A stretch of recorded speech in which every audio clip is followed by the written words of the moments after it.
ఒక కొలికొచ్చాయి. ఇంకా 6 ప్లేస్లలో రాష్ట్ర ప్రభుత్వము జిహెచ్ఎంసి ఈ యొక్క భూసేకరణకు సంబంధించినటువంటి పనులు పూర్తి చేసి ఈ యొక్క సర్వీస్ రోడ్డు వేసుకోవడానికి ఇంకా భూమిని ఇవ్వాల్సినటువంటి అవసరం ఉంది. ఈ విషయంలో ముఖ్యమంత్రి గారికి, గతంలో కేసీఆర్ గారు కానీ, ఇప్పుడు ఉన్నటువంటి రేవంత్ రెడ్డి గారు కానీ అనేక ఉత్తరాలు రాయడం జరిగింది. ఈ యొక్క అంబర్పేట ఫ్లైఓవర్ సుమారు 400 కోట్ల రూపాయలతోటి నిర్మాణం జరుగుతూ ఉంది. 5వ తేదీ సాయంకాలము 4 గంటలకు కేంద్ర ప్రభుత్వ రహదారుల శాఖ మంత్రి అయినటువంటి నితిన్ గడ్కరీ గారి చేతుల మీదుగా ఇది ప్రారంభోత్సవం అధికారపూర్వకంగా చేసుకుంటాం. ఇంకా నేను ఈరోజు జిహెచ్ఎంసీ అధికారులతో, మున్సిపల్ కమిషనర్తో, పోలీస్ అధికారులతో కూడా మాట్లాడడం జరిగింది. ఈ యొక్క ల్యాండ్ అక్విజిషన్ పనులు ఇంకా 6 ప్లేస్లలో కొంత అడ్డంకిగా ఉన్నాయి. అది పూర్తి చేస్తే ఫ్లైఓవర్ కింది నుంచి వెళ్ళేటువంటి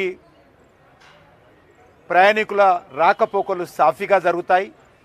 ఏ రకమైనటువంటి ఇబ్బంది లేకుండా ఆ యొక్క ట్రాఫిక్ ఫ్లో ఉంటుంది. కానీ ఈ 6 ప్లేస్లలో ఈ యొక్క భూసేకరణ పనులు పూర్తి కాని కారణంగా ఇంకా ఇబ్బందులు ఉన్నాయి. కొంతమంది కావాలని ఈ యొక్క ఫ్లైఓవర్ పనులు ఆపేటువంటి ప్రయత్నం చేశారు.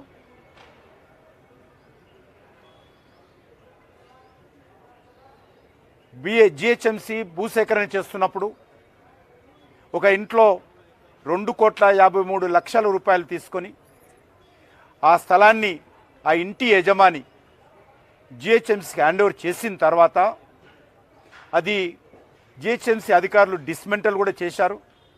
చేసిన తర్వాత మరి కొన్ని రాజకీయ పార్టీలు ఆ స్థలంలో మరేదో కట్టడం ఉందనేటువంటి సాకుగా బూచిగా చూపించి భయపెట్టించి ఈ యొక్క ఫ్లైఓవర్ పనులు ఆపేటువంటి ప్రయత్నం చేశారు, ఇంకా చేస్తున్నారు.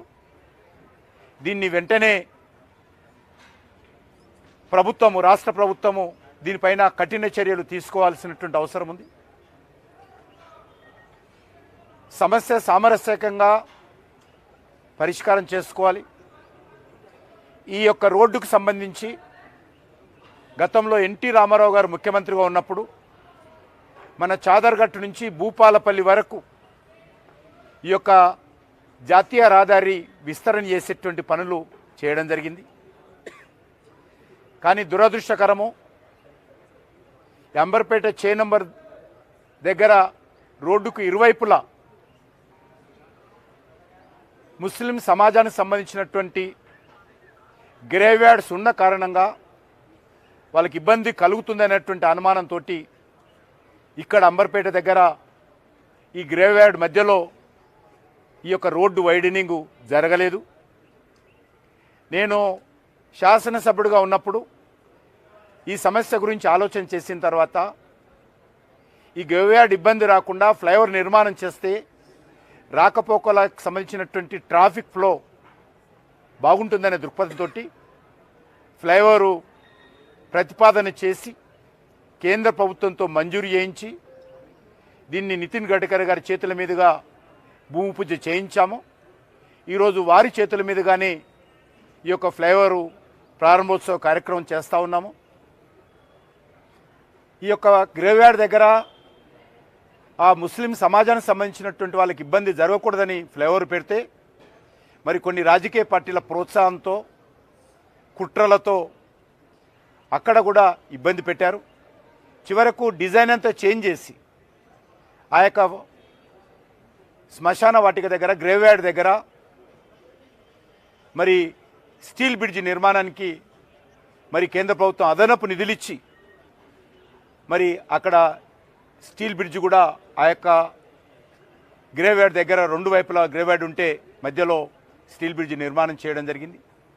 అయినప్పటికీ కూడా ఇంకా అనేక రకాల ఒడిదుడుకులు, ఇబ్బందులు, రాష్ట్ర ప్రభుత్వంతో సరైనటువంటి సహకారం లేకపోవడము, గతంలో టీఆర్ఎస్ పార్టీ ఉన్నప్పుడు కానీ ఇప్పుడు కానీ మరి కొంత ఇబ్బందులు జరిగాయి.